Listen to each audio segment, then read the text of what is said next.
Diba? Maawa na tayo sa bansa natin. Sa dami ng batas na pinasa natin para sa mga negosyante, pasa naman tayo ng isa kahit pa paano. Bili mo yung iron ore, yung copper, yung nickel, dito minimina. Tapos dadalhin sa China, sa ibang bansa, ipoprocess. Tapos bibili natin ng mas mahal dahil yung value added ginawa doon, igaling dito yun. The entire fiscal mining bill favors mining companies to make it easier for them, more attractive for them. Ito naman yung sukle. Makapagbigay ng trabaho sa Pilipino, value added at buwis dito, kesa galing na lamang sa ibang bansa palagi, yung finished product o value added product. Good morning. At parang dumami kayo. May mga good morning sa mga guests Kung from kailan Coca. nag-recess, doon kayo dumami. Sir, unang question. Since yung verified impeachment complaint against BP Sara is now in the Senate, ang tanong ng marami, why the Senate went on break last night without tackling the verified impeachment case against BP Sara? Well, una, yun ang schedule namin. Alam niyo namang lahat yun. Nahuling araw namin kahapon, magbe-break talaga kami at magre-resume matapos ang halalan sa June 2. Walang rason para magbago o baguhin yun kahapon. Napakinggan ko si Myla kahapon, si Myla. Tinatanong si Senator Pimentel, bakit daw walang nagtanong? Sasagutin ko yun. Trabaho ko bilang Senate President, sagutin, o presiding officer, sagutin anumang katanungan na ibabato sa plenaryo.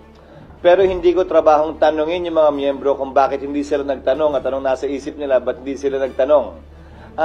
Fact is, walang nagtanong dahil hindi pa naman officially informed Senado, ang plenaryo, kaugnay sa paghahain ng impeachment complaint. Dahil dadaan pa ito sa isang proseso sang-ayon sa rules at practice at procedure ng Senado kaugnay ng mga impeachment complaints. So, sir, mali yung impression na parang may napag-usapan ba na wag itong itackle sa Senate plenary? Walang caucus na naganap, walang usapang naganap sa pagitan ng mga miyembro ng Senado kaugnay nito o kaugnay ng anumang bagay.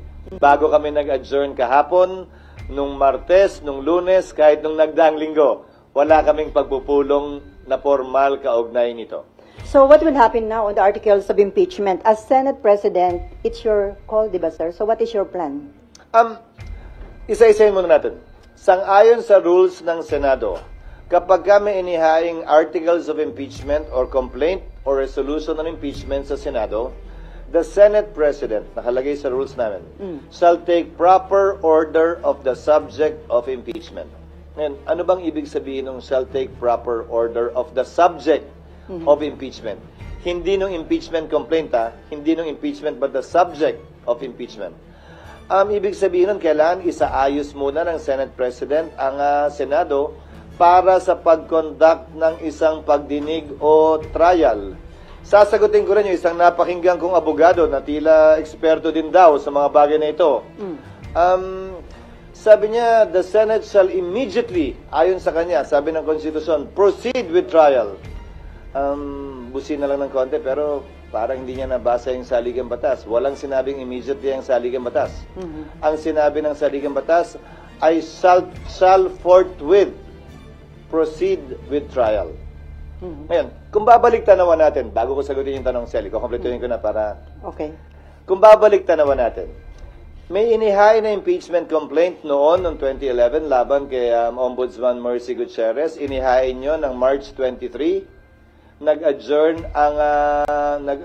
ang Senado ng March 26. Walang ginawa ang Senado noon. Nagsimula ang trial May 19. Mahigit kulang-kulang isang buwan ang lumipas dahil magre-recess din sila noong mga panahong yon. Kung maalala nyo ang impeachment ni dating Chief Justice Corona, ng yumaong dating Chief Justice na si Corona, final ang impeachment complaint ng December 13, nag-trial po sila January 19. So kung susuriin nyo, base sa President yung salitang forthwith, hindi naman po ibig sabihin nun, kinaumagahan, agad-agad, dali-dali.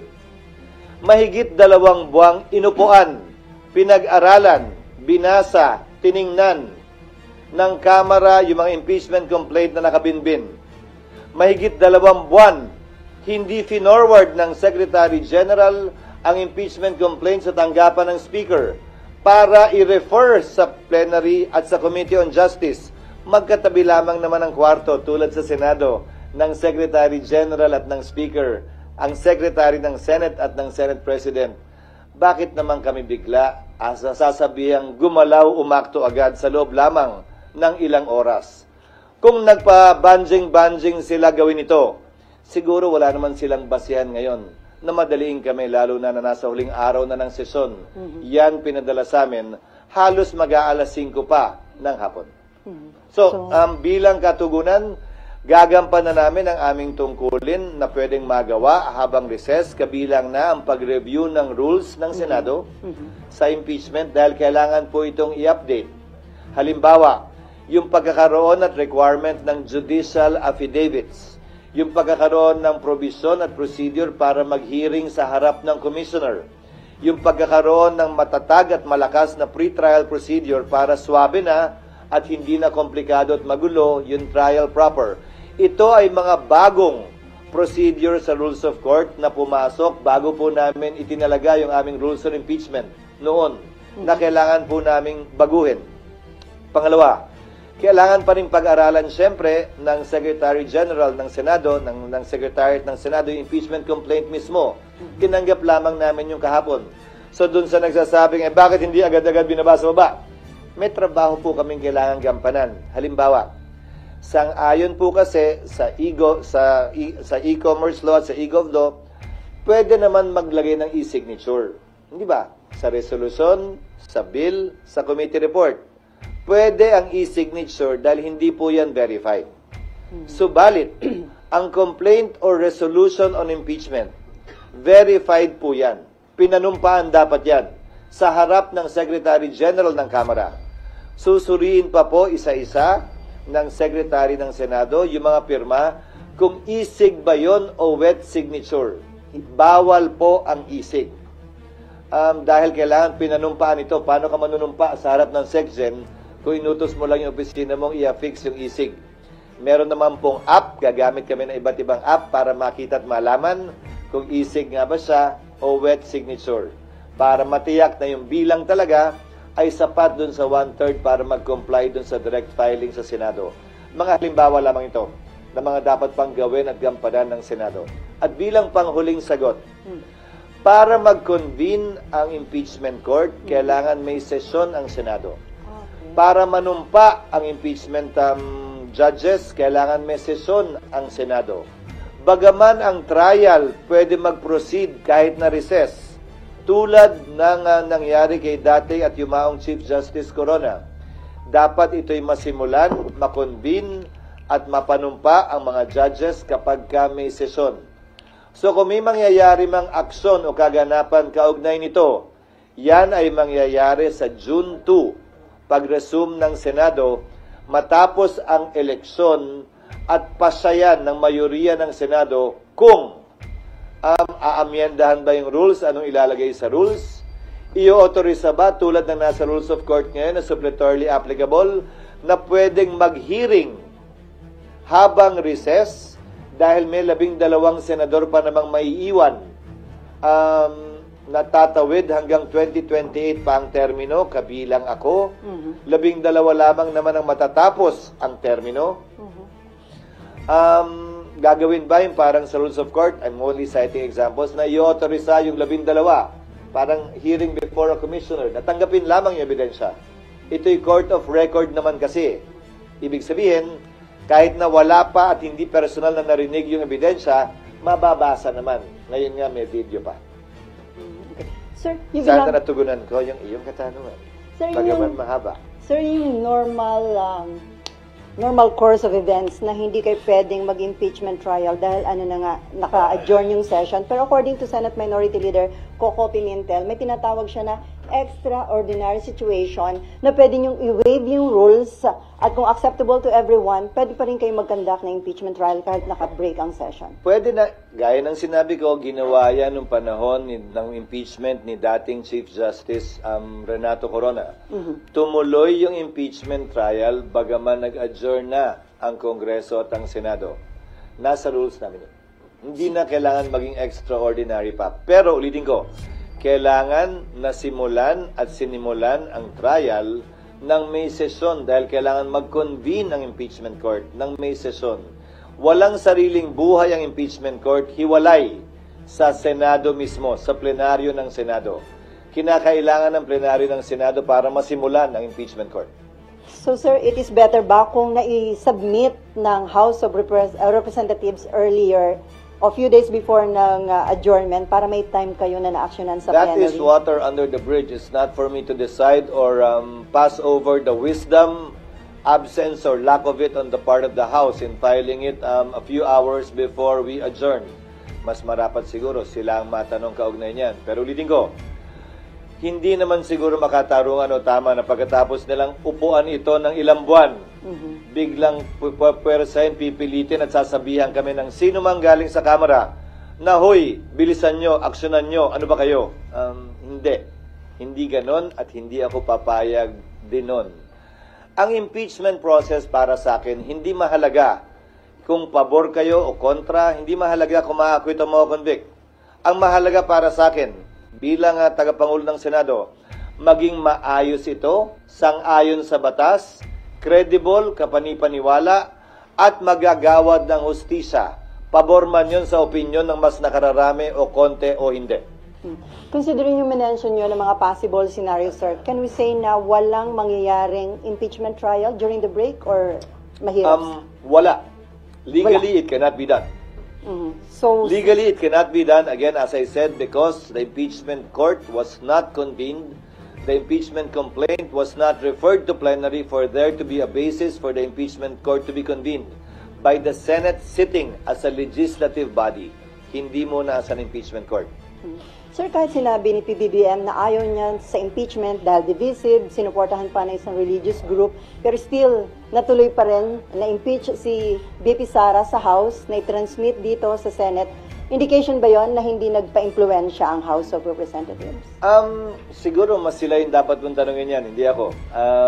Basta ang Senado, gagampanan namin ang tungkulin namin ng, tatagalugin ko ng may malamig na neutralidad ng isang hukom na walang kinikilingan. We will perform our duty and function with the cold neutrality of an impartial judge. And without fear nor favor, we will rule over things as we see fit and based on what is right and what the law provides. Since it is a political process, can we expect na lahat po ng mga senador na tatayong impeachment judge ay magiging fair and impartial, considering na iba kaalyado ni BP Sara? It is a political process, pero para sa akin, ito'y masasaksihan ng ating mga kababayan, tutunghayan ng ating mga kababayan. At malaki ang papel na gagampanan ng public opinion naman talaga dito. At yan ang tinatawag na political process siguro. Pero maging ganun pa man, siguro sabay-sabay tayo, impeachment judge man or mga kababayan natin na manonood sa pagdinig. At base sa ating mapapakinggan, makikita, hindi maririnig o hindi makikita, tayo mismo ay gagawa ng sarili nating pasya. At dahil political process nga ito at mga politiko ang tatayong umuupo bilang hukom, sinong politiko ang kilala mo na sumusuwag ika nga sa public opinion, lalo na sa panahon ng halalan. So, inimbento talaga itong sistemang ito na nagsulat ng ating saligang batas para ganito naman talaga. Hindi para maging sobrang hiwalay, ika nga, sa opinion ng publiko kaugnay sa bagay nito dahil politiko din naman ang hinuhusgahan. From Myla muna, although para nabanggit niyo na, kung phone in. kung after election magko-convene yung impeachment court, tapos limited na yung time ninyo, carry over yun kung bago na yung composition ng mga senador at kongresista sa 20th Congress? Iyon ang aking paniniwala. Bakit? Ang Amerika kung saan natin kinopya yung ating sistema ng demokrasya at Republican government. yung kanilang Senado, sa pagkakaalam ko, 1/3 lamang ang hinahalal at any one time. May naiiwang 2/3 pa rin. Kaya pwede mong sabihing continuing body talaga yung Senado. Ang Senado ng Pilipinas, 12. So, walang majority, walang quorum ang maiiwan. Subalit, ilang bagay ang nais kong sabihin kaugnay nito. Tingnan nyo na lamang ang mga collegial courts dahil ito'y hindi function ng legislature. Hindi ito typical na bill sa aking pananaw na pagtapos ng Kongreso, i-file mo uli. Pag hindi na-aprobahan, kailangan aprubahan uli ng magkabilang kamara. Kahit na-aprobahan sa kamara, dito hindi, simula uli sa simula. Halos lahat naman siguro sang-ayon. Ito ay impeachment court. Hiwalay sa function ng lehislatura. Pero syempre, kikilalanin ang pagtatapos ng termino ng mga miyembro nito. So ano ang pwede nating ihalin tulad dito?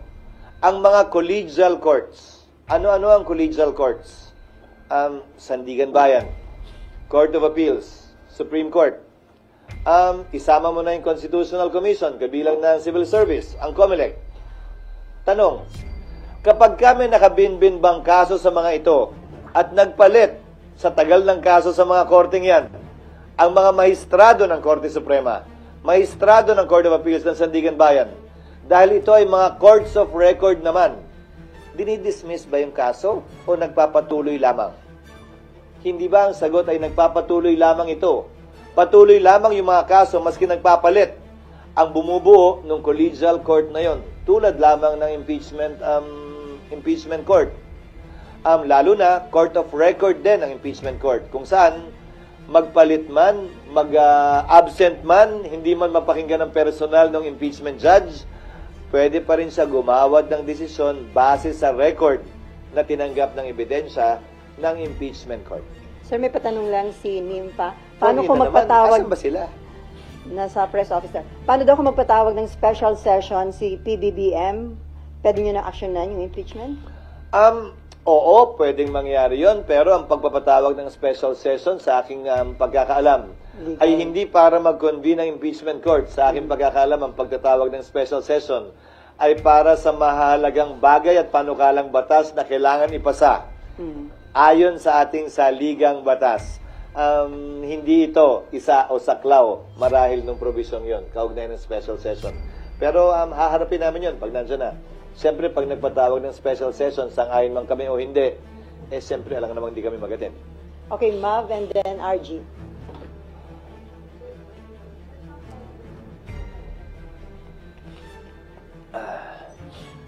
Sir, meron pong mga re-electionist senators na nag-raise na ng concerns na hindi nga raw sila makakakampanya kapag araw po nagkaroon ng hearing during the break. Was that part of the consideration?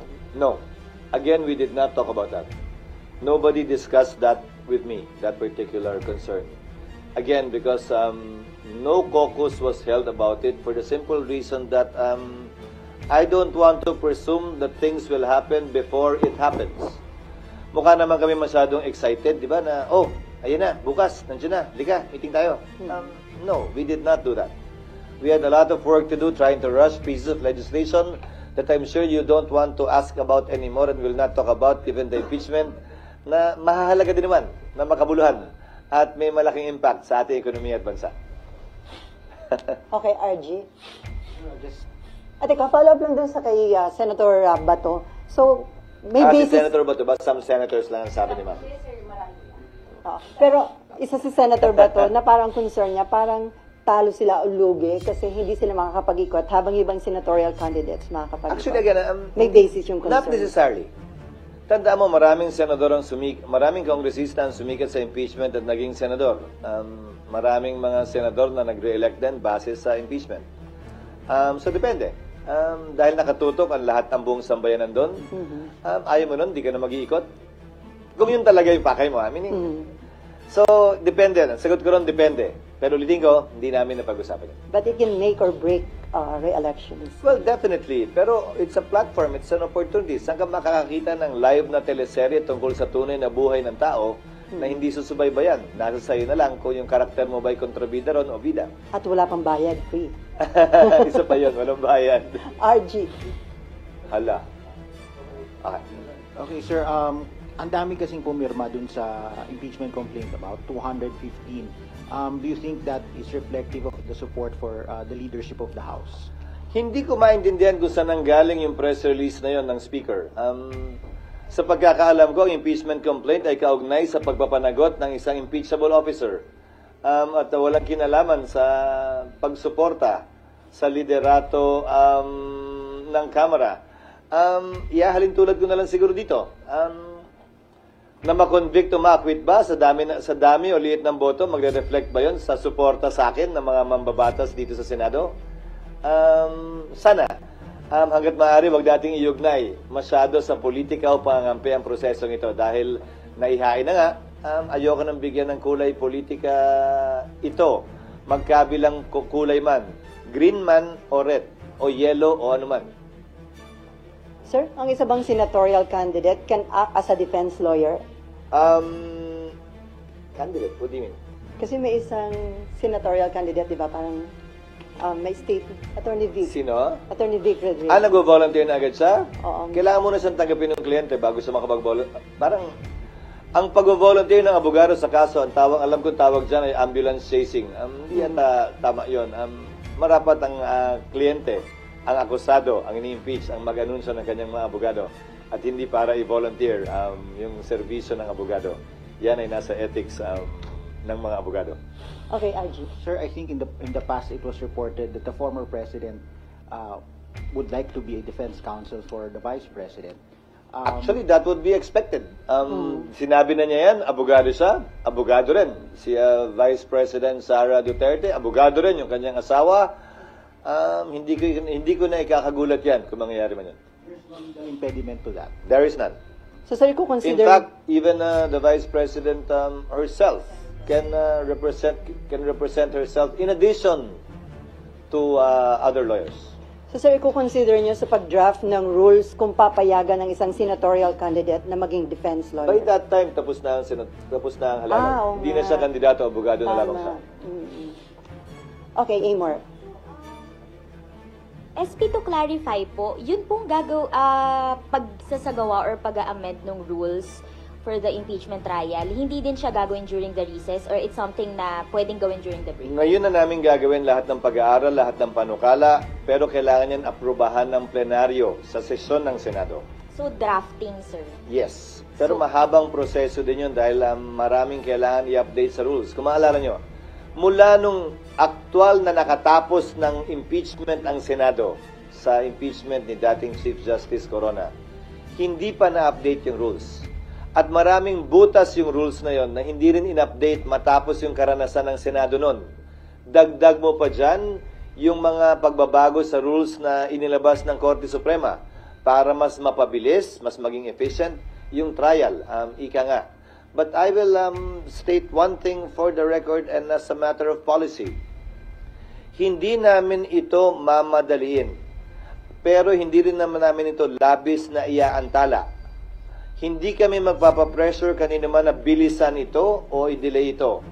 Gagawin namin yung trabaho namin ayon sa saligang batas bilang pagsunod sa tinatalaga nito at rules mismo ng Senado. Bagaman wala pong updated rules ng Senado, meron pa ring rules na nananaig ngayon. Yan yung existing rules pa namin. Nakabilang nga dyan yung binanggit ko that the Senate President shall take proper order of the subject of impeachment and matapos nun, shall notify the House of the date when the prosecutors are set to appear. Pero bago lahat mangyari yung tinatawag yung trial, kailangan muna mag-acquire ng jurisdiction ng Senado. Sa ngayon na tinanggap na ng Senado yan, hindi na may kakailang nasa Senado na yan at impeached na si Vice President Sara Duterte. At bagaman hindi pa na-convene yung impeachment court, matter of course na lamang yon, ministerial ang pag-take ng jurisdiction ng Senado sa impeachment complaint na ito. Hindi na rin may kakaila yun. Pero, kailangan pa matapos mangyari yon, i-amend yung rules, i-update yung rules, i-convene yung court, or base sa rules, pag nagsabi ang rules na kahit na hindi pa kino-convene ang impeachment court dahil nga patapos na ang termino ng 19th Congress, baka pwedeng bigyan ng kapangyarihan yung mga maiiwan na magsagawa na ng mga prosesong pwedeng isagawa bago ang trial. Kabilang na halimbawa, ang pagpapasagot sa nasasakdal, ang pagbibigay ng pagkakataon sa prosecutor na sagutin yung sagot o reply dun sa answer, ang pagsusumite ng judicial affidavits ng mga testigo na magkabilang panig, ang pag-conduct ng pre-trial, pagkakasundo nila, o ito, concede na namin, tama na yan. Ito, hindi kami papayag dito. Pagdebatihan natin yan, presentahan natin ebidensya dyan. O pag-submit ng pre-trial brief. Dahil alalahanin ninyo, bagaman hindi tumutuloy-tuloy ang Senado, ang Senate President, sang-ayon sa rules ng Senado, ay uupo pa rin bilang Senate President hanggang nahalal na ang kanyang kapalit. Dahil ang termino ko ay matatapos pa sa 2028. Kumpara dun sa mga nagdaang Senate President na nagkataong natapos yung kanilang termino ng June 30. Mananatili akong Senate President sa panahon ng break, kung saan itong mga bagay na ito ay pwedeng magawa para hindi mag-aksaya ng panahon, ika nga, ang Senado, at ng forthwith, trial may proceed already. Sir, ang status po ngayon is tinitingnan pa po ni Senate Secretary and kayo po mismo titingnan nyo pa yung impeachment articles of impeachment. Si Senate Secretary lang. Kasi ang titingnan lang naman niya, sufficiency in form and substance in terms of the signatures nga. Nag-comply ba yung verification, yung under oath na form? Napirmahan nga ba ito ng 1/3, which is 102. Pero ayon sa ulat sa balita, 70% ang pumirma. So sobra doble o doble ang pumirma. Sobra doble ang kinakailangan bilang ng pumirma. So yun lamang naman ang gagawin niya. Matapos nun, ilalagay nila dapat yan sa agenda eh. Pero hindi tayo nga umabot doon. Dahil nga, kapos, gahol sa oras, at bakit ba kasi last minute at last hour na?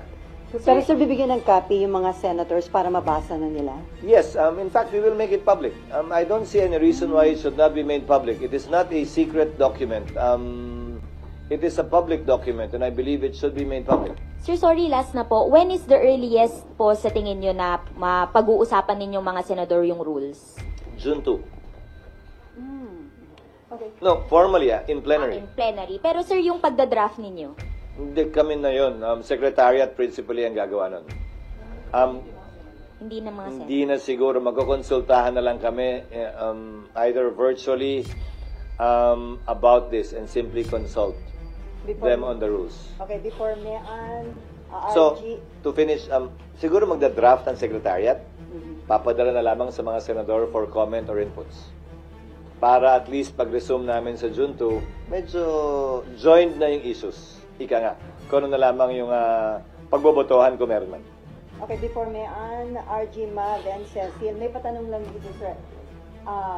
Just to put on record, if VP Sara is found guilty by the impeachment court, does that mean she could no longer sit for any government position, perpetually disqualified na po ba siya? Yes, the penalty for a person convicted in an impeachment trial is removal from office and absolute perpetual disqualification to hold public office, elected or appointed. Okay, Mayan, and then RG. Good morning, sir. Sir, ako ba, ate? Ay, oo nga pala. Sa nauna pala siya. Sorry, dalawang Sir, Mayan. sir, sabi mo kanina, kailangan amend yung rule, magkakaroon kayo ng pre-trial, mahabang proseso. Yung kay Justice Corona dati, umabot ng 2 months bago nagsimula. So, ano yung chance ngayon ng impeachment dito sa Senate? Wala na. Anong ibig sa kasalukuyang Senado? Yes, sir. Kasi 1 month na yung natitira sa 19 Congress. Kung ang sinasabi mo ay trial, magkakaroon ba ng trial sa 19th Congress? Depende sa rules na i-approve namin. Kasi gaya ng sabi ko, isa sa mga posibilidad, yung innovation ng Korte Suprema of late, meaning pagkatapos ng rules namin noon, na pwedeng mag-receive ng ebidensya ang commissioners, na pwedeng buuin ng may iwang 12 senador, na maaaring magsimula ng bago mag-June 30. So, 19th Congress pa rin yun. Kung yan ang magiging pasya ng Senado ng 19th Congress kaugnay ng rules. So, may posibilidad. Trial pa rin yun, ha? bagaman presentasyon ng ebidensya sa commissioner ang technical na salita, trial pa rin yun. Lalampas ng 20th Congress o aabot ng 20th? Aabot ng 20th Congress, oo. Okay, may ano, okay. Halos tiyak na yon. Aabot ng 20th Congress at ang magpapasya na rito ay ang 20th Congress at hindi ang 19th Congress. Sir, Malalaman pa lamang natin yan matapos ang halalan. sir, may patanong uli. Si Erap na pardon, pwede bang ma-pardon din si Sara at eventually run again? Yes, Erap was not impeached. Erap was convicted and then was pardoned. Yes. Dun Not yung by the pardon. impeachment court. Okay. Dahil hindi naman natapos yung impeachment ni dating Pangulong Estrada dahil sa EDSA 2. Okay, Mean. Sir, to be clear lang, Hindi pa ba clear? hindi pa clear. Sir, kasi yung natanong na kayo na pero para lang mas malinaw. Yung kay Senator Coco, na sinasabi niyang special circumstance na pwede pa rin magkasundo kayo 100%, mag-convene kayo ng impeachment court during the break. Hindi na yun mangyayari. Only when, as I said, the impeachment court was convened. When we, the legislature, the Senate as a legislature, took note or took cognizance of the case, were all sworn into office and convened the impeachment court. Hindi naman nangyari lahat yun eh. During session. Hindi kami pwede paano namin i-refer yung impeachment sa Rules Committee para i-report out ng plenary para may basihan na magsumpa kami bilang impeachment court at i-convene yung impeachment court. Paano namin gagawin lahat yun ng walang session?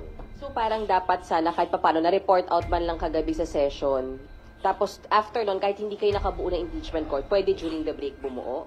Hindi pa rin. Kailangan kasi yung Kailangan pagsumpa namin at pag-convene ng impeachment court is in session. Ulitin ko ba't ba nyo kami minamadaling gumalaw ng ilang oras? Process lang. Sila mahigit 2 buwan, inupuan, pinag-isipan at pinag-aralan yan. Siguro naman entitled kami ng ilang araw man lang. Okay, RG and then si Mav and then Excuse me, sorry. Cecil.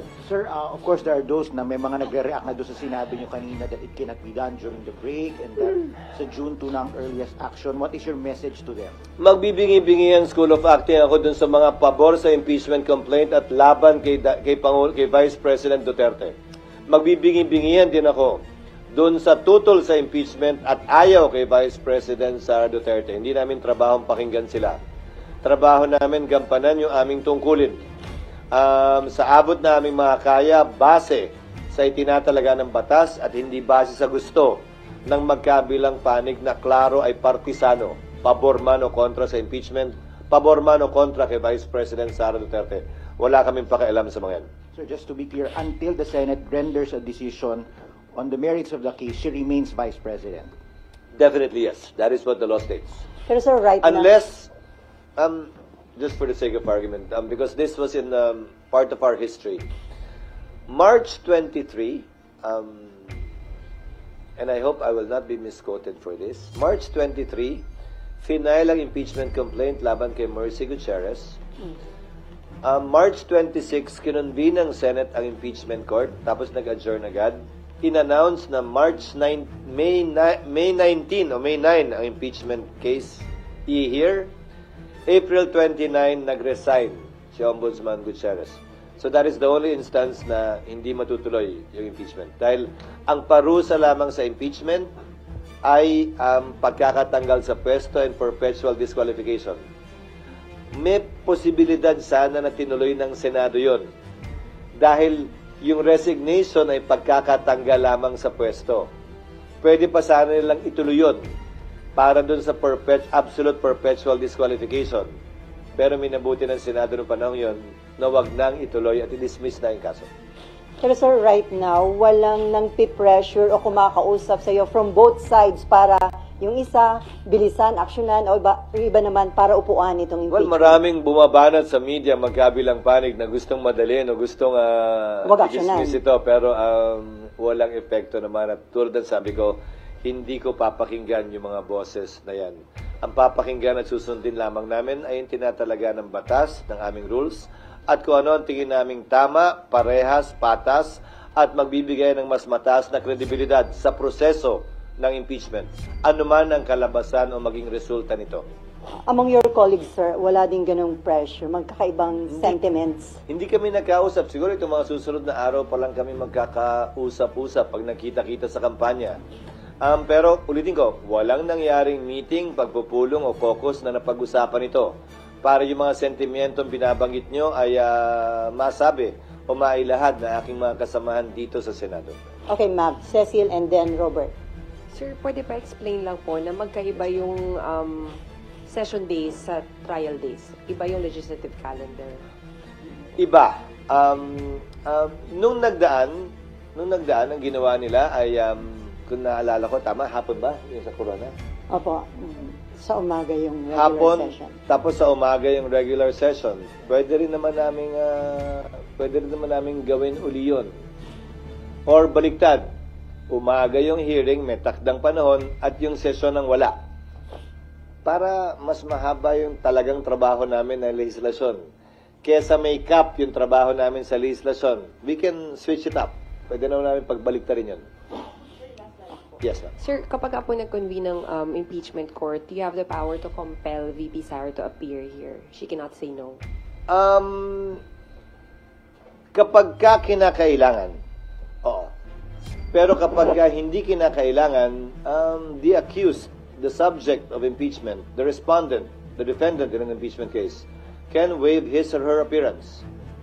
Kinakailangan lamang naman, ayon sa rules of court, na mag-appear ang isang defendant o akusado, una kapag ka-arraignment, para sabihin niya, inaako ba niya o sinasabing hindi niya inaako yung mga paratang laban sa kanya, o pangalawa, pag kailangan siyang i-identify ng isang testigo. Maliban sa dalawang pagkakataong yon, merong ika nga waiver of appearance na tinatawag sa ilalim ng rules of court, the test supplementary application sa impeachment court.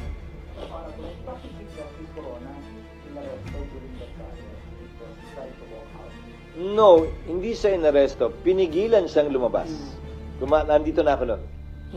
Pinigilan siyang lumabas dahil sa kalagitnaan ng kanyang testimonya, tumayo siya, bumaba, at sinubukang lisanin yung korte. Isa pa pala yun, kailangan namin gumawa uli ng ganun. Sira na yun. So may limit ba yung ipipresent? Naalala mo yun, RG, yung sira na yun. Oo, yung maghahanap pa. Kaya nga, wala na. Kinain na ng ana yun. Pero sir, may limit ba yung pwedeng i-present na witness ng prosecution and defense panel o wala? Wala, pero yan ay pagkakasunduan sa pre-trial. Naulitin ko, pwedeng magawa bago magsimula ang 20th Congress para nga hindi kami pabanjing-banjing at nag-aaksaya lamang ng panahon. Ulitin ko, hindi namin ito mamadaliin.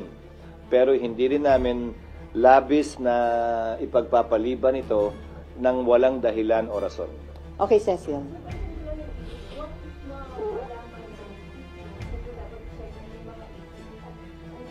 Basta't 1/3 pa rin. Basta't may 102 pa rin. Hindi na mahalaga sa amin kung 103 pa yan o 105 o 107 o kung sino yon. Ang mahalaga, mambabata sila at may 102 signatures.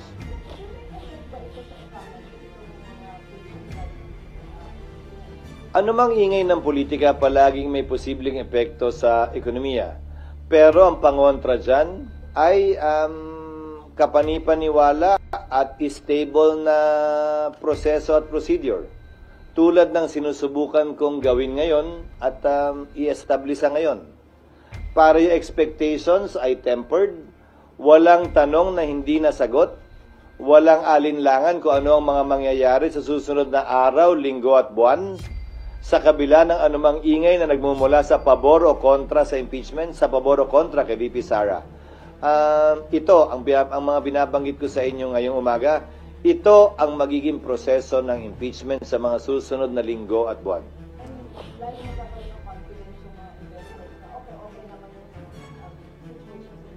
Oo, dahil ang impeachment ay isang prosesong nakasaad naman sa saligang batas. This is not an extra-constitutional process. In fact, this is a purely constitutional and legal process provided for in our Constitution on how to make certain high officials of the country accountable for their actions and or inactions, specifically as alleged for alleged culpable violation of the Constitution, bribery, treason, graft and corruption, other high crimes, and betrayal of the public trust.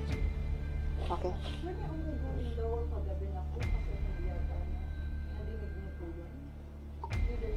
Hindi. Piso isa naman na yan. Again, I will reiterate what I said earlier. It is a rumor until it happens. Pang-counter daw yun ng mga Duterte, sir, dun sa impeachment. Again, it is a rumor until it happens. Bakit? Pag nagpalit, ano mangyayari? Baka kung ano nila, Anong iba nga mangyayari daw? Sabi nung chismis. na hindi matuloy. Anyway, Robert, and then Mean, Amor, and Raymond. Sir, balikan ko lang po yung discussion nyo kanina regarding dun sa special session. Sabi nyo po pwede ang special session provided na ipinatawag ng Pangulo dun sa mga mahalagang panukalang batas. Granted po na may special session, halimbawa magkakasama na rin kayo. Yung possibility na matakel pa rin ito bilang sidelines halimbawa or kaya i-convene yung impeachment court po, pwede po ba yun? Posible.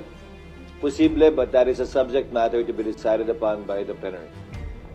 Kasi ang kapangyarihan ng Senate President ay i-agenda lamang ito. Yung ginagawa naming mga referrals sa floor na walang nag-object, sa anumang oras pwede mag-object kahit sino at pwedeng pagbotohan yun bago ma-refer. Maski lahat ng ginagawa namin sa plenaryo are done through a proper motion. At kung mapapansin niyo, parang gas-gas na lang sa tenga siguro, masyado na kayo at tayong lahat sanay. Palagi nagtatanong ang presiding officer, is there any objection? There being no objection, is approved. So, pag may nag-object, pagbobotohan. Pero lahat ng naganap o nagaganap sa plenaryo, pinahintulutan ng mga miyembro. Last na lang po. Sir, ano po ang mangyayari halimbawa po yung uupong hukom na senador, may kamag-anak po na kongresista na pumirma doon sa impeachment halimbawa ng Vice President. Ano pong mangyayari sa kanila? Ang pag-inhibit ng huwes sa rules of court man o sa rules on impeachment ay voluntary sa parte niya. Walang proseso para persahang ipa-inhibit sa pamamagitan ng botohan ang sino mang hukom sa anumang paglilitis. So, kung meron mang ganyang pagkakataon, desisyon niya. Pero babalik rin ko. O de kung may posisyon pala yung pumirma, may posisyon din ba yung hindi pumirma na kailangan din mag-inhibit yung kamag-anak nun? Hindi naman siguro, di ba? Bakit nyo sasabihin kailangan na mag-inhibit yung pumirma? Bakit hindi nyo sasabihin dapat mag-inhibit yan yung hindi pumirma? It cuts both ways. But for me, it's a purely voluntary act, whether an impeachment judge will inhibit himself or herself. Sir, follow-up doon. Pwede daw bang ma-disqualify ang sinumang senador na nag-express ng opposition sa impeachment? Ma-disqualify saan? Sa pag-act as impeachment judge. Kasi may nagsabing, oo. Hindi, parang tututulan ko hanggang dulo yung impeachment. 19th Congress ba yan o 20th Congress? Kasi ang magpapasya, 20th na eh. So, ang tinatanong ko sa inyo, yung senador bang nagsasabi niya na iakwit ay 19th Congress pa sa 20th Congress? Kung manalo, sir. O de, hindi pa natin alam. So, 19th nga ba o 20th? Kaya yung tanong ko, di ba? Pero sir, kung sakali, na hanggang 20th.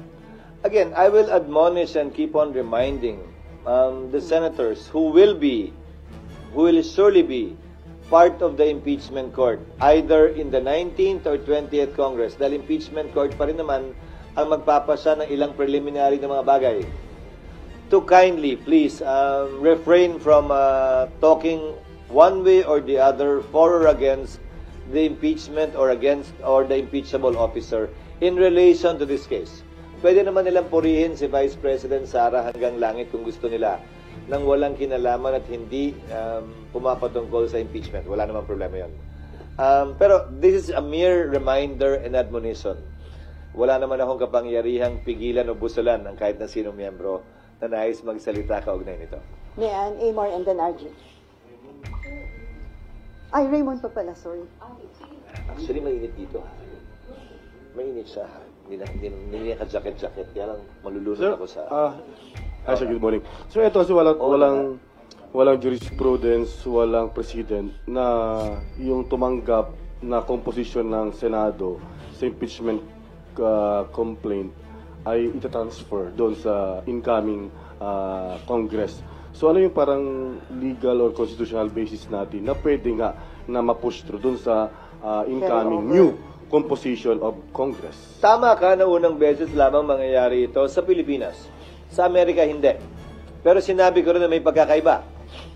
May pagkakataon sa Amerika na tumawid na yung impeachment sa panibagong kongreso. Pero ang pagkakaiba nga, 2/3 kasi ng senador doon ay naiiwan pa. Dito, 1/2. Pero, tatawid ang pagiging Senate President kung hindi pa tapos ang kanyang termino tulad ko hanggang 20th Congress. So, gaya ng sabi ko kanina, may basehan tulad ng ibang collegial courts. Ulitin ko, yung mga nakabinbin bang kaso sa Korte Suprema, pag may nag-retire na justice, 1, 2, 3, 4, 5, dismissed yun at kailangan mo mag-file uli. Yung mga nakabinbing kaso ba sa Sandigan Bayan, sa COMELEC, sa Civil Service, sa Court of Appeals, dismissed ba yun pag may nag-retire na isang maestrado? Ang sagot din ay hindi.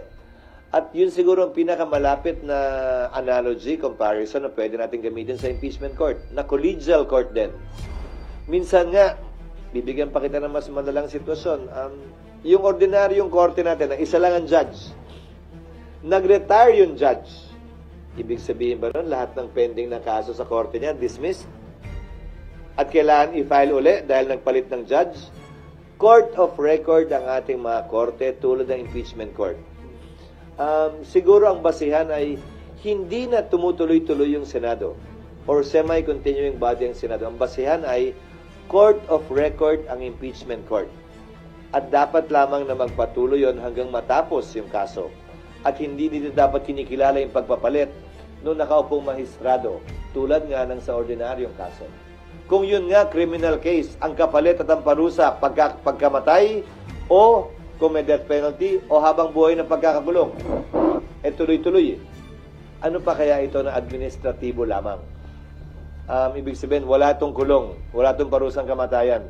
Pagkakatanggal lamang sa pwesto at pagbabawal na humawak na anumang pwesto sa gobyerno. Okay, Mayan, Amor, and then RG. Sir, sabi niyo ipapatawag lang si VP Sara pag kinakailangan. Pero what if gusto niyang magsalita, sir? Walang Pwede. karapatan po niyon.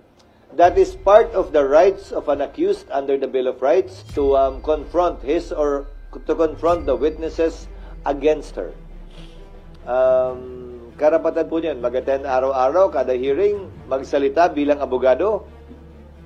Dahil pwede siyang tumayong abogado para sa sarili niya. O tumayo pa nga bilang testigo. Umupo bilang testigo. Pwede po yun. Nasa sa kanya. Pero hindi siya pwedeng piliting tumestigo sa kaso. Because it will violate, on the other hand, the right against self-incrimination. Kumbaga, hindi siya pwedeng patawag ng prosecution at pwersahang paupuin doon para tanungin kung ayaw niya. That cannot be done.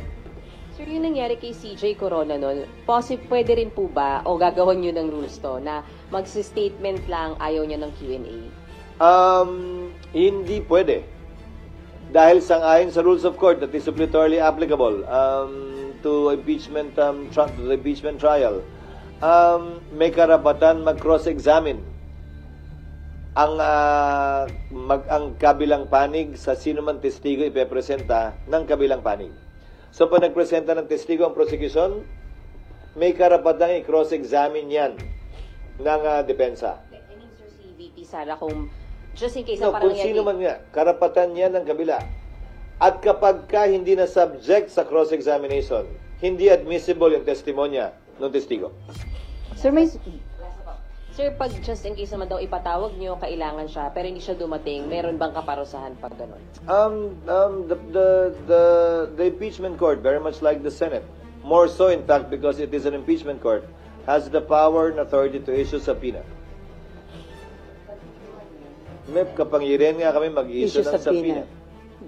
So, At sang-ayon sa rules, yan ay pwedeng i-issue lamang either sa pamamagitan ng botohan o kung babaguhin yung rules, sa pamamagitan lamang ng kautusan ng presiding officer. Sir, may certain period ba para tapusin yung impeachment trial o pwede itong parang matagalan? Wala, pero sino ba naman na may gustong umabot ito till kingdom come? Wala naman siguro may gusto nun. One way or the other, kailangan ito pagpasyahan at desisyonan. Ulitin ko, nang hindi minamadali, pero hindi rin naman pinagpapaliban ng labis. Okay, Amor and then RG. SP, kung matuloy po yung impeachment trial nga this 19th Congress, ang sabi niyo po possible na umaga, plenary session, and then hapon, yun pong impeachment trial. So sir, paano yung time dun sa mga pending bills and offhand? May mga nakikita po ba kayong mga bills na pwedeng maapektuhan ng lack of time dahil matatapos na nga po yung 19th Congress? Maliit na lamang ang epekto kung meron man. Dahil pagbalik namin sa June 2, 6 na session days na lamang ang meron namin. So, 6 na session days na lamang apektado nung AM-PM schedule na binabanggit mo. At kung mako-convene nga yung impeachment court sa panahong yon, magre-recess na rin kami makalipas ang 6 na session days. So, yung balance ng mga araw ngayon hanggang June 30 ay puro trial na lamang yun. Dahil hindi na kami pwede magsesyon. Bills na nakikita Hinahabol? dapat ihabol pa? To name a few that comes to mind. Number 1, yung Konektadong Pinoy. Number 2, na BICAM na-approve na on third reading by both houses. Yung e-gov bill, na hindi umabot yung ratification ng Bicameral Conference Committee report dahil may ilang pang concerns ang executive branch. Kasi nga, ayoko nang may nabi dito Ayoko may binabalik sa BICAM So, hanggat maaari nakikipag-coordinate kami closely sa executive kaugnay sa mga panukalang batas na pinapasa namin. Pangatlo ay yung right-sizing bill. Tatalakayin din namin yan. Pang-apat ay yung Virology Act na ibabigam during the recess. Ito ay pagpapalakas ng ating virology department para sa gayon ay kung magka-pandemya muli, mas kaya na nating i-handle ito. Again, to name a few, those would be at the top of my mind. Yung hindi, yung mga binanggit ko, lahat nasa LEDAC. Yung wage hike, hindi ko alam kung magiging prioridad yan ng Kamara o hindi. Pero kung maalala nyo, ulitin ko, nagpasa kami ng wage hike, mahigit 1 taon na ang lumilipas, 100 pesos. Pinasaya ng Kamara recently lang. Pero ang ginawa ko ay inappointan ko ng bicameral conferees lahat ng mga bill na pending. Para sa gayon ay, kung sakasakali, mapag-usapan yan. Maliban na lang kung sinabi ng Kamara na hindi sila interesado dyan. Okay, RG. Ay, okay ka na, Amor? Thank you, ma'am.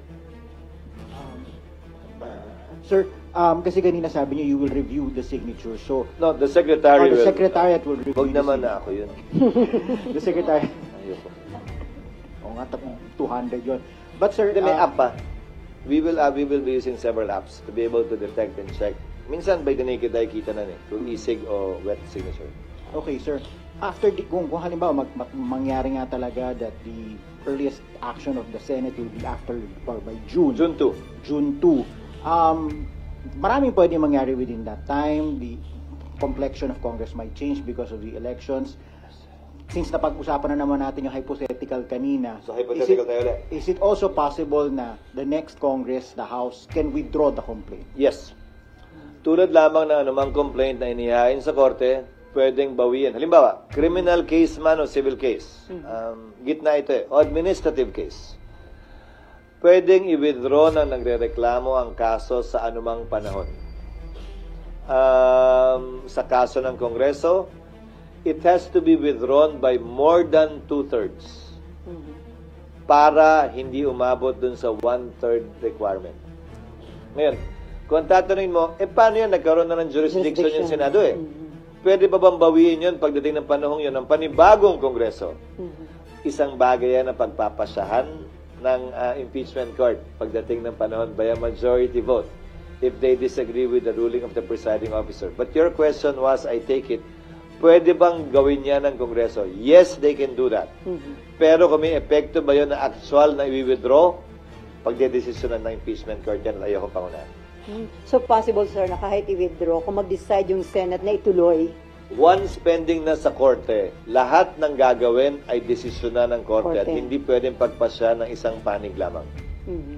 Okay, before Mab, sir, may nagpapatanong, although na-explain nyo na ito before, paano daw kung ma-impeach or ma-convict dito sa Senate si BP Sara, paano daw yung pag-appoint ng papalit sa kanya? Sang-ayon pa rin sa saligang batas tulad ng nangyari matapos ang EDSA 2 nung pumalit si dating Vice President Arroyo kay Pangulong Estrada. So yung Vice President naging presidente, naging bakante yung Vice Presidency. Nag-appoint si Pangulong Arroyo mula sa Kongreso, Kamara at Senado. Ang requirement ng edad, ang lahat ng requirement para maging senador at kongresista at vice-presidente, presidente ay pareho, maliban sa edad. Ang kongresista 25, ang senador 35. Ang requirement para sa vice president and president 40. So pwedeng pumili si Pangulong Marcos ng kongresista o senador na ang edad ay 40 years old and above. Matapos siyang pumili bilang kanyang nominado, pagbobotohan yan by a majority vote ng magkabilang kamara, House at Senate. Voting separately. Simple majority, voting separately. You are highly qualified. I don't think there's a senator below 40. So, sir, qualified ka nga. No, hindi ako. But lahat ng senador ay qualified at yung mga mambabatas na 40 and above ay qualified. Yun yung pool ng qualified na mga taong pwedeng i-nominate. Kung i-nominate ka, sir, open ka na maging vice president? Ayokong pag-usapan yan because it's unfair. We will be sitting as an impeachment court. Pero sa totoo lang, mamaya sabihin ko sa iyo kung bakit kung bakit ko ayaw.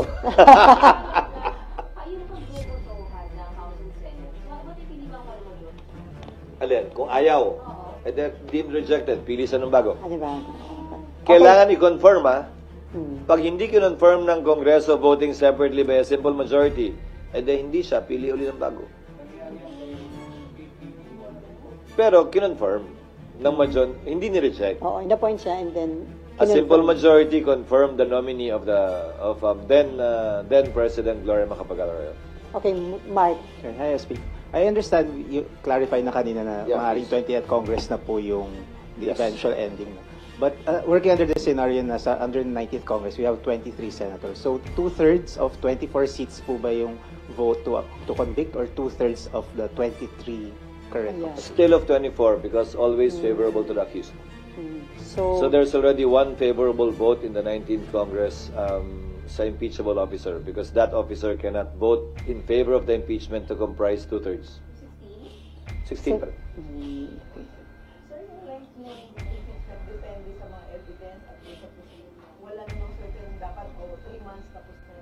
Wala akong balak ilagay na cap, walang cap sa rules, pero gaya ng sabi ko, through judicial affidavits, bagong rule ng Korte Suprema yan sa Rules of Court, and a stricter, longer, more complete pre-trial brief.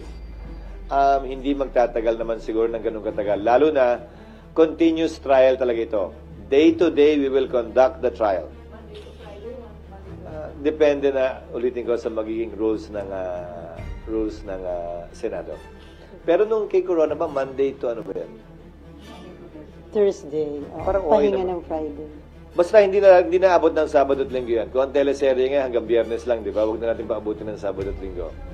Sir, yung pre-trial. O, tumatawad ka na ng 4 days. Yung kay Corona. So, hindi nalalampas ng teleserye 5 araw sa isang linggo. Yung pre-trial, mga ilang araw lang yun, sir. It will only last for a few days. Actually, even 1 day kung nagkakasundo na sila. Given the amount of time involved, yung itong panahong to, hindi lamang Senado ang dapat na mag-aral, maghanda. Ang dapat sana mag-aral at maghanda rin ay yung magkabilang panig. Let me give notice to both sides. Both the prosecution panel and the defense panel of the defense team of the Vice President. They have sufficient time to prepare and study for this. So, hindi naman siguro katanggap-tanggap, hindi lamang sa amin, sa mata ng publiko, na pagbigyan anumang delay na hindi sila handa, walang testigo, hindi handa yung ebidensya. Dahil itong panahong to, dapat ginugugol na nila para gawin at kompletuhin yan. Pati yung impeachment judge, sir, dapat mag-ahal. Well, kahit naman ako naghahanda, magbabasa uli. Ang tagal ko nang hindi nagpa-practice. Matagal-tagal na ako hindi nakakapag-appear din sa husgado. Nagbago na rin yung rules on evidence. Gagamitin ko rin itong panahong to para magbasa muli, to brush up on my rules on evidence, the Supreme Court decisions on the rules on evidence. At nang magampan na namin yung aming tungkulin na may buong katapatan sa probisyon ng batas. Okay, Marvin, then may Ann.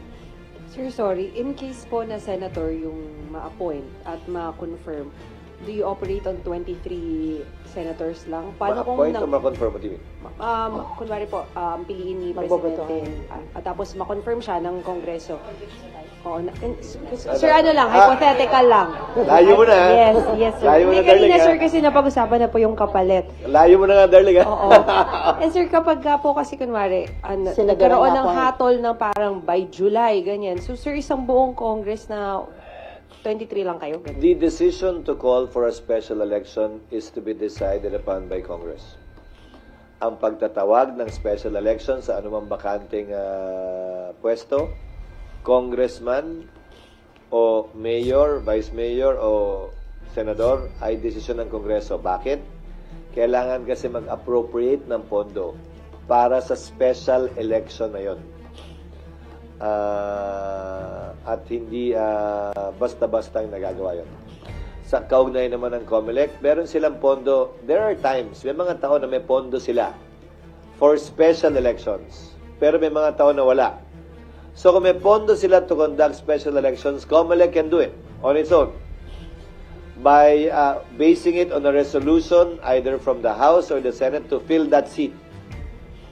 Pero madalas sa madalas, in practice, hindi po ginagawa dahil may quorum pa naman ang Senado. Hindi naman makakaapekto sa quorum. Marami na rin nabakanteng posisyon sa House sa pamamagitan ng pagpano ng mga mambabatas. Hindi na nagpapatawag ng special election ang Kamara. Bihira magpatawag. So based on the resolution, pwede magpatawag ang COMELEC kung may pondo sila. Kung wala, kailangan talaga ng isang batas para magpatawag ng special election. Sir, sorry, may pahabol na lang po yung desk ko. Kanina, sir, yung kung hindi po atin si VP Sara, tapos pinatawag siya dito, pwede siya isubpoena. Yes. Should she ignore the subpoena? What happens? Subpoena is a compulsory process, meaning to say she can be compelled to attend. Like what we do with respect to witnesses in the hearings of the Senate. The Sergeant at Arms, with the assistance and aid of law enforcement officers, may effect the compulsory order for her to appear. Mag-issue ng warrant of arrest, sir? But I heard a comment of Vice President Estrada that she welcomes this in order to present her case. So, VP Duterte, sorry. That she welcomes this... Sinasabi ko? Estrada. Sorry. VP...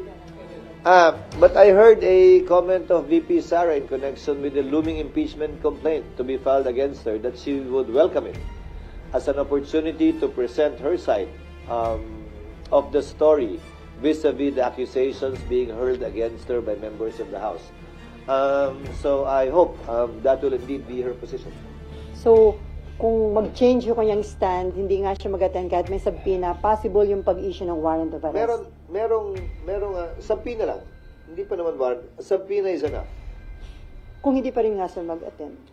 Again, a subpoena is a compulsory process. The Sergeant at Arms and law enforcement officers can enforce a subpoena. Okay, and then Cecil. Sir, yung pre-trial ay mangyayari pag na-convene na? O pre-trial Under our rules kasi, wala pa yon. Kasi wala pa naman noon eh. So, pag sa amendment namin ng rules, nilagay na yon, pwedeng pagpasahan ng 19th Congress na payagan na yon sa ilalim ng 19th Congress. Dahil nga, yung presiding officer, sangayon sa aming rules, ay may kapangyarihan to take proper order of the subject matter of impeachment. I mean, it should happen, yung pre-trial, pag na-convene. So, June 2 onwards pa rin. Hindi kailangan nga ma-convene eh. Kasi, ang magulo pa siya eh. Kung isipin mo, convene, susumpa, tapos susumpa uli. Sir, basic to. Ano po bang laman ng pre-trial? Nakalagay doon yung mga ebidensya nila, yung bilang ng testigo nila, at nakapaloob doon yung judicial affidavits nila.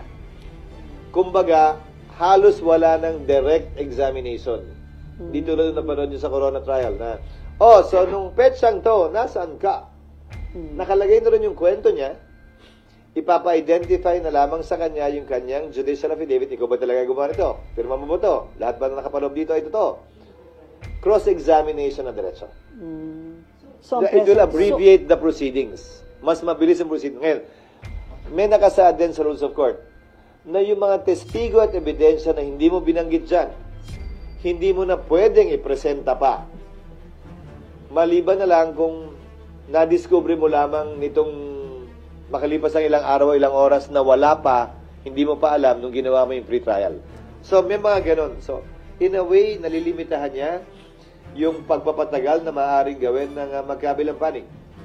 Basically, the pre-trial is just a submission of yung mga affidavit. Yes. Which could happen before the convening. Yes. Okay. That's what I'm saying. If the rules will authorize the presiding officer to issue those, kabilang na yung pagpapasagot kay VP Sara, kabilang na yung pagsasabit ng reply ng mga prosecutors. Lahat ng bagay na ito, hindi pa to trial, can be done already under the 19th Congress. Lalampas ng konti sa 20th Congress, pero yung trial mismo talaga, magsisimula ng 20th Congress. Except again, kung sa rules ay sabihin na pwedeng mag-receive ng evidence through commissioners.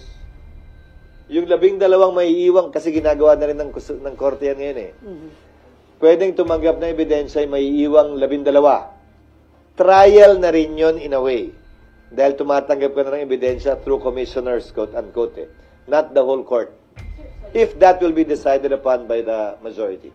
Sir, safe pa rin sabihin that the impeachment trial mag-uumpisa ng 19th, itutuloy ng 20th, Yes. hahatulan ng 20th. Yes. Tama, okay. Yung paghahatol, pagpapasa, 20th na. Okay, sir, isa na lang sa akin. Sir, paano po yung mga hindi lawyers na mga magiging senator judge? Dapat bang mag-aral sila? May mas extra effort pa sa kanila dapat? Oo, dahil yung abogado nga mag-aaral eh. Ako nga mag-aaral eh. So, lahat kami dapat mag-aaral. Pero kung susuriin nyo, ilan ba ang abogado din naman ngayon sa 19th Congress?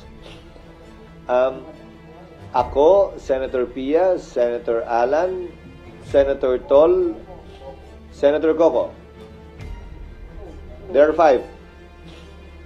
Sir, itong impeachment indication na gaano ka-importante ng mga lawyer ang lawmakers. Hindi naman kailangan abogado kasi nga hindi naman kailangan maging abogado kasi naman kahit nga abogado mag-aaral pa eh.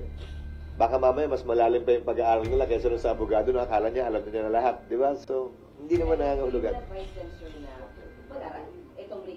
Yes, to start, especially those who will remain until the 20th Congress because they're not up for re-election. Siyempre, yung mga tumatakbo pa lang, asikasuhin na muna nila yung kampanya nila, okay lang yan.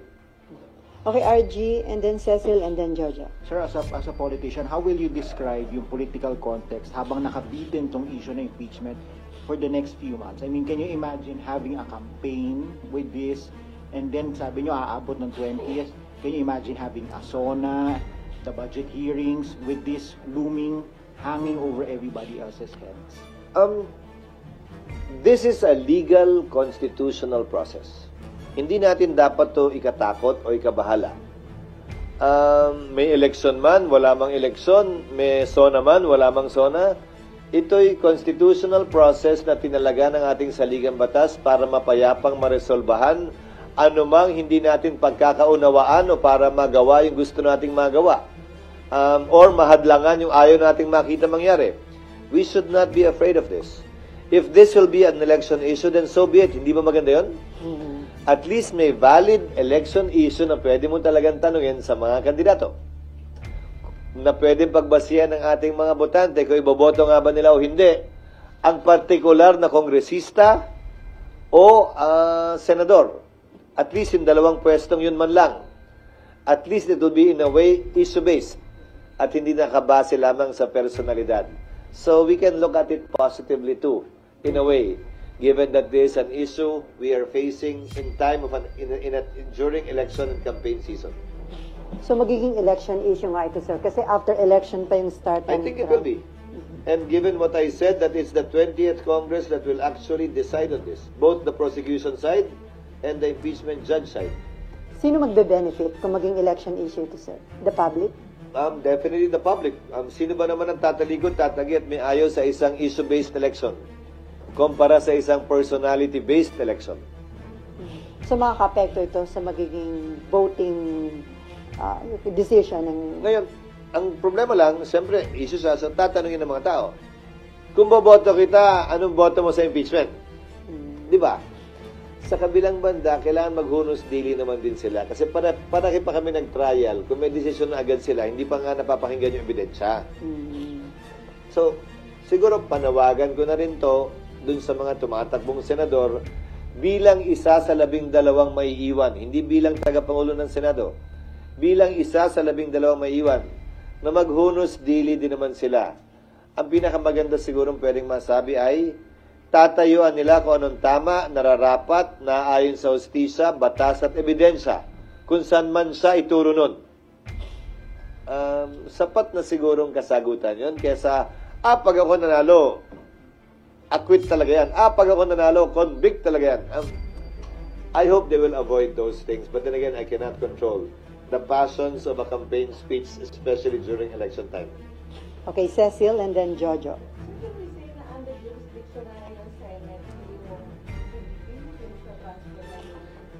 VP herself, no.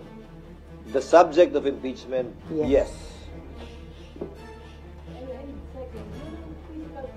Because the only time a court acquires jurisdiction over the person of a respondent, accused, or defendant is when she files her answer, or in a criminal case when she is arraigned. So, on her person, hindi pa.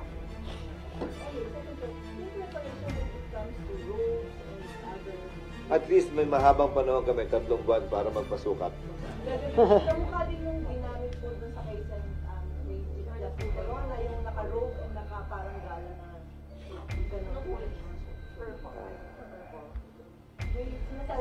Okay lang naman yung robe, wag lang yung isama yung wig. So talagang robe, sir. Yan ang isusuot nyo.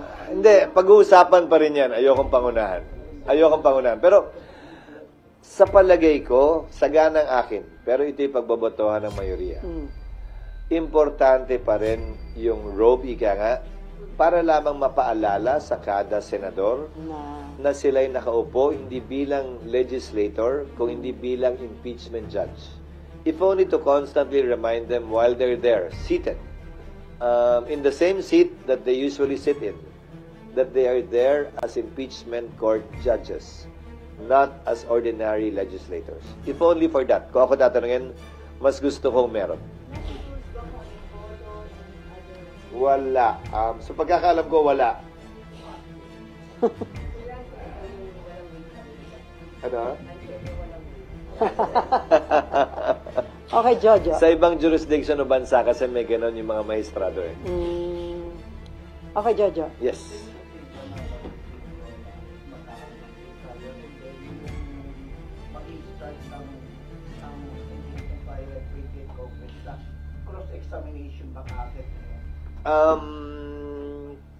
Posible.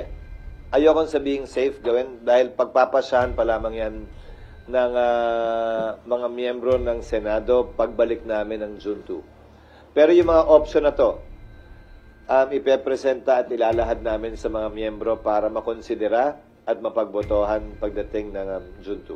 Yung ba isa sa magandang option para mas mapapadali matapos? Ulitin ko, hindi namin to ginagawa para madalian. Yan ay nakapaloob sa rules of court na suppletorily applicable na kailangan naming ibagay sa proseso ng impeachment na kakaiba sa isang civil, administrative, o criminal case kung saan sumasaklaw yung rules of court. So, pagpapasyahan yan ng Senado pagbalik namin. Pero lahat ng options na to ipepresent namin sa kanila. Okay, last 3 questions from Poca. Uy, ubusin nyo na para hindi na wala ng interview pagkatapos nito. Thank you, Sally. Bakasyon na eh. Sir, Yes, of Sir, course. good morning. May bisita pala tayo ngayong umaga. Medyo marami siya. Yes. Sir, you perfectly remember the moment when that envelope was not opened during the impeachment trial of Yeah. President Estrada. I was a congressman, yes. Yes, I sir. remember that. I was not here. Yeah. I'm sure that you totally want to avoid such a volatile political impasse. But how? By maintaining the credibility and impartiality of the impeachment court, which is what I'm trying to do beginning today.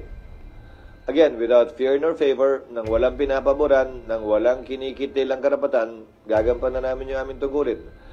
Pero sa dulo, sang-ayon kasi sa rules on impeachment. Kaya di ba si Senator Pimentel noon ay nagbitiw, kung tama ang pagkakaalala ko. Dahil under the Constitution, ang uupo bilang presiding officer talaga kapag ini-impeach ang presidente ay Chief Justice. Hindi naman talaga, wala namang co-presiding eh. Wala rin namang majority leader ang impeachment court eh. Ginawa lamang nila doon yan eh. Kung talagang korte yan, Chief Justice ang presiding officer sa presidente pag in-impeach. It's the Senate President that presides in relation to other impeachable officers, Vice President down. At ang proseso ay, anumang order initially will be decided upon by the presiding officer. If a member disagrees, he can stand up, question it, or object to it, pagbobotohan ng plenaryo. Yun yung proseso. Masunod man o hindi yung gusto ng nakararami, yun ang desisyon ng korte. And pwede rin desisyon na ng presiding officer kung ayaw niyang magpasya. Sasabihin niya, ayokong magpasya dyan, ibabato ko sa plenaryo. Kayo mag-decide. Kung ano man ang maging resulta nun, yun ang susundin ko bilang presiding officer. Sang-ayon man yan na taliwas sa gusto ng mas nakararami. Yun yung proseso eh. Actually, they had no choice at that time but to follow the majority. Sir, follow up. Right? Yes, please. Sir, the matter of shifting an impeachment case from the 19th to the 20th Congress, we heard your position, but can that be questioned and clarified with, for example, the Supreme Court? Of course. They can do that. Pero unahan ko na rin. Kung gagawin man nila yan, maliban na lamang kung may temporary restraining order na i-issue ang Korte Suprema kaugnay nito sa transition na ito, magpapatuloy ang trabaho namin, 19th o 20th Congressman yan, at hindi pwedeng gamiting rason dahilan o palusot yan ninuman, prosecution man o respondent na may nakabingbing kaso, basta't walang temporary restraining order. Yun lamang ang pipigil sa Kongreso na magpatuloy sa proseso ng impeachment. Okay, Pero karapatan po nila yun. Okay, last Pero question. sagutin ko rin siguro, pero para sa akin, so may 1-year ban, gagawin uli, lalong tatagal, lalo tayong maghaharap sa iba't iba. Hindi ba gusto na magkabilang panig? Kabilang na impeachment judges, ha? Hindi ba natin gustong lahat na matapos ito? One way or the other. And I think it's in everybody's interest. Teka, last 2 question na lang tayo. Hindi, okay lang. Sige. Okay lang basta Go wala ahead. ng interview pagkatapos ito. Para Okay. makasal na. Okay, go ahead. SP, good morning. Michael Flores po sa Reuters. Mahinaga tabi. Siring man.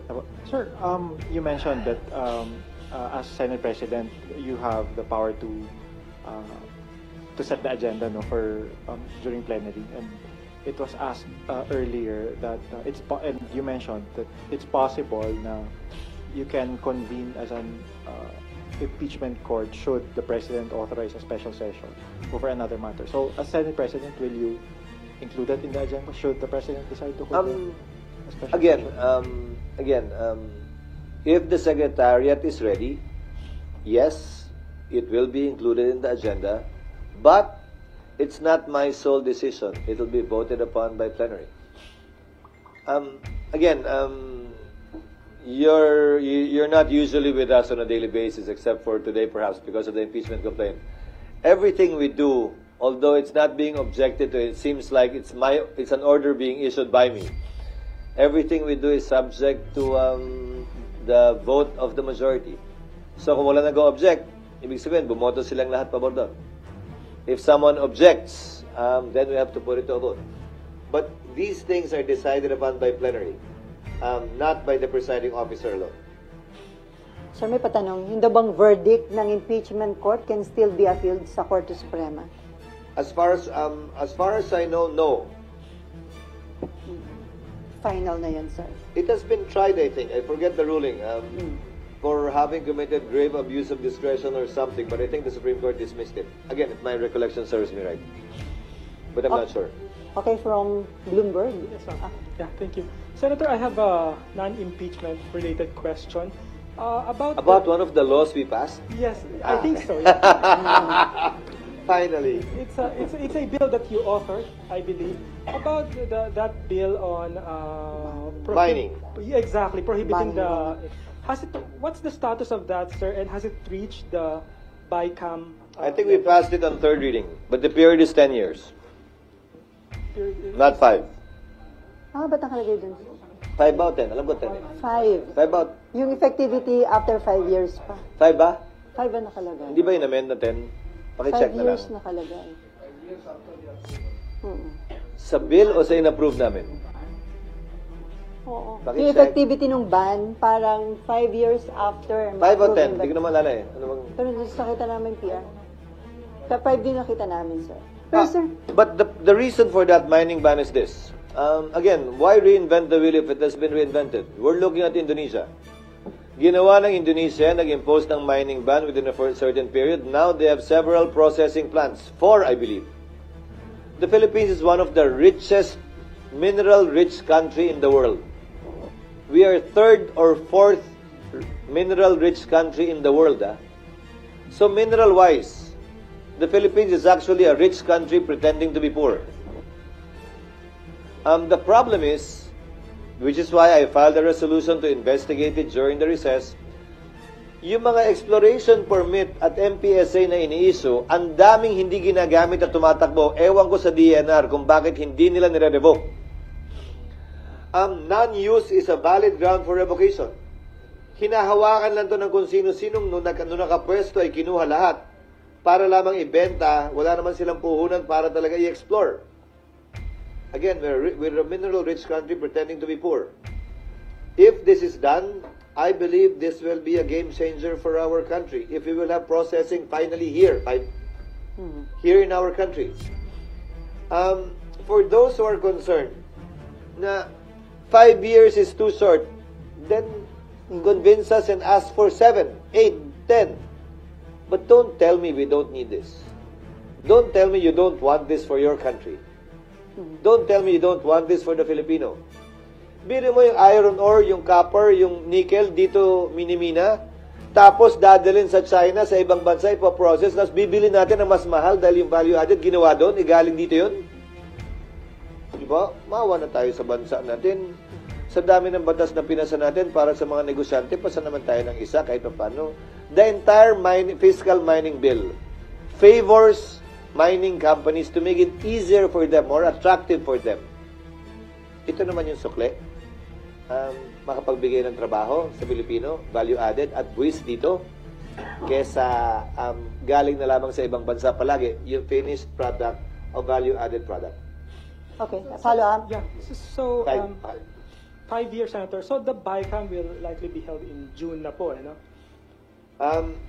During the break, I'm hoping it'll be done during the break. During the break. Para pag-resume namin, ma-ratify namin. And the Nakalimutan ko pala yun sa mga bill na binanggit ko. Oo nga. And Ikaw pa naman nag-sponsor. And the mining companies will have a chance to maybe make an argument, no, to extend it. Of course, I've heard their arguments actually. Okay. I've talked to most of them already because they sent position papers already. But again, I will also appeal, if they want to appeal this, I want to appeal to them too. Don't talk to me about removing that provision. Touring naman yun eh.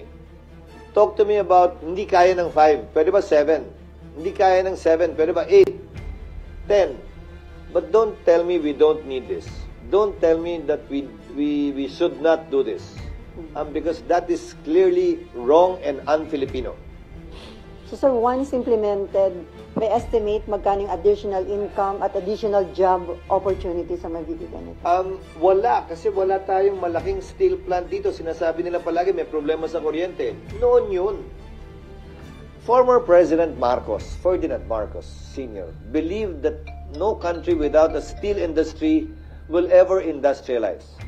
And if you look at every other country in the world, except for Singapore perhaps, given the limited territory they have, we need to have our own steel industry. Ang typical na sinasabi nila, mataas daw ang presyo ng kuryente rito. Darling, kaya mo yan. Kaya mong iyan yan. Okay. Nawala. Nawala tuloy. Sorry. Mataas yung presyo ng kuryente, pero hindi naman with solar, with renewable, these issues can be addressed. So I hope, again, I am hopeful because this is clear. There is no vested interest behind this proposal. The only interest behind this proposal is the best interest of the Filipino people and the nation for us to develop finally as a country. Okay. Sir, Yes, ma'am. Buena Bernal of CNA Channel News Asia. Can we get an English soundbite on? So the elections were gathered. Hirap yun, Yes, please. The signatures at the House were gathered pre-election, where, as you know, political influence is high because of the carrots that could be there. Now, unwittingly or otherwise, the Senate, you say post-elections, would be the impeachment trial court. But now, because that's a constitutional process, and there are quarters who say that this is political vendetta, can you talk about the Senate, this body where you are a leader, being a political tool to affirm what experts have described as a core problem in Philippine politics, which is personality politics? It cuts both ways. I will try to English as best as I can. It cuts both ways, remember. You referred to carrot politics, but given that it's election time, those who signed may have been blinded by that. I'm not saying that they were. But what about those who did not sign? Weren't they motivated by politics as well? It is a political process. So it's unfair to accuse only those who signed of politics and not those who did not sign. They were both engaged. In politics. And as I said earlier too, given that we're only translating what I said earlier in Filipino, remember? And as I said earlier too, I think it's an opportunity, given that it's election time and campaign season leading to the 2025 elections, that we actually have a chance of this being an issue-based election, at least insofar as members of the House and members of the Senate are concerned, with the admonition on the part of the members of the Senate for them not to be too partisan with respect to saying what their judgment will be should they win and become an impeachment judge. I hope this will be asked by voters in debates, what their position is or will be, and let that be the basis of the judgment of our people, whether or not to vote for them in the coming elections.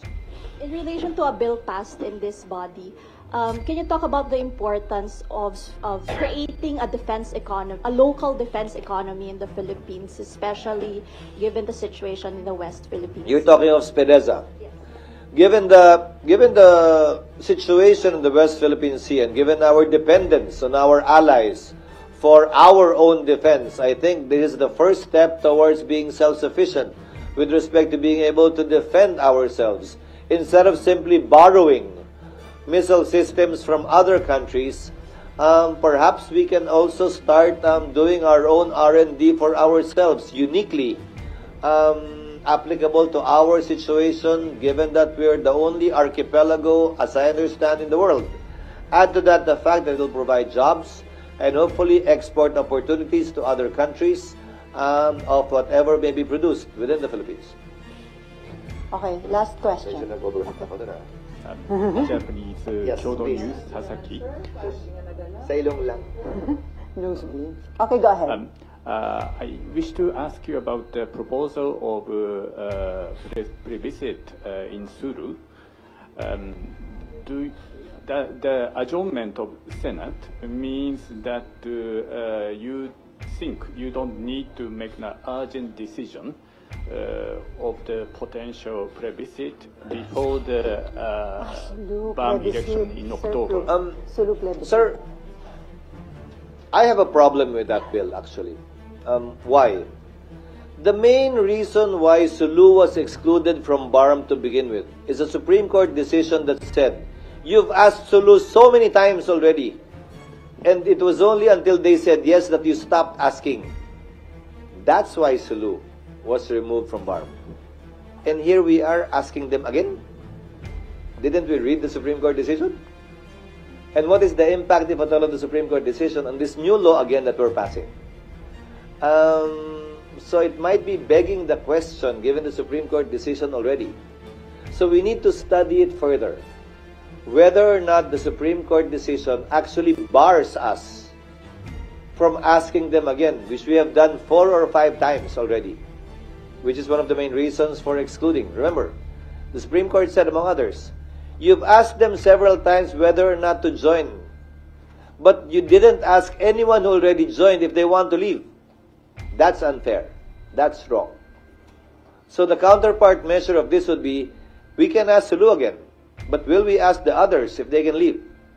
Kung meron bang specific timeline on that? None. The deadline would be on June 2 when we resume. What we will be doing essentially is I will be instructing the Senate Secretary, Senate Legal, in consultation with some experts in the legal field that we might get as outsourced resource persons to draft amended rules, updating it with respect to the rules of court, and answering some of the gaps discovered during the Corona trial. Most of the officials at that time are still here. And make the corresponding recommendations during the recess, send them to the members of the 19th Congress so they can study it, evaluate it, refer it to their own consultants so that we can act on it and vote upon it when we resume. Okay, last question from JB. Isa lang po. Yes, sir. Okay po.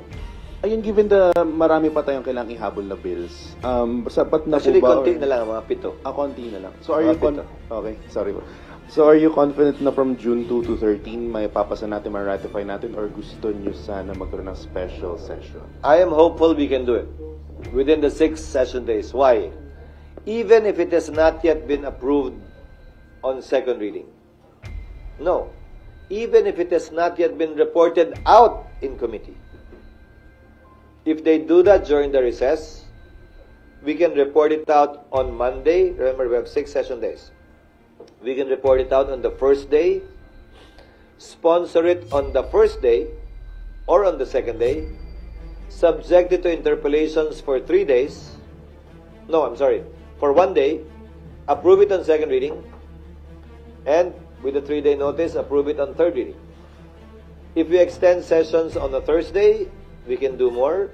If the President certifies it as urgent, then we can dispense with the 3 days. So, I am very hopeful that yes, we can. With the assistance of the executive, if it is a priority measure, we can abbreviate the process and pass certain other bills that haven't even been sponsored on the floor in the 6 remaining session days that we have, while at the same time acting on the rules on impeachment. Okay, sir, pahabol na lang. According to Senator Amy Marcos, ayaw niya ng impeachment, ayaw niya ng destabilization, ayaw niya ng gulo sa ating bansa. Ang reason, ang dami na daw problema, mataas ang presyo ng bilihin, naghihirap ang mga Pinoy. So, impeachment ba at destabilization ang solusyon? Nakakahiya, bagkus daw na harapin ang dumaraming tunay na problema ng bansa. May basis po ba yung kanya? I respect her decision, especially given that she's a re-electionist that should be focusing on sharing with our people her position on these issues, which is exactly doing. However, it is now a reality and a fact, whether we like it or else. Nasa amin na yun. At meron kaming trabaho at constitutional duty na gampanan nito.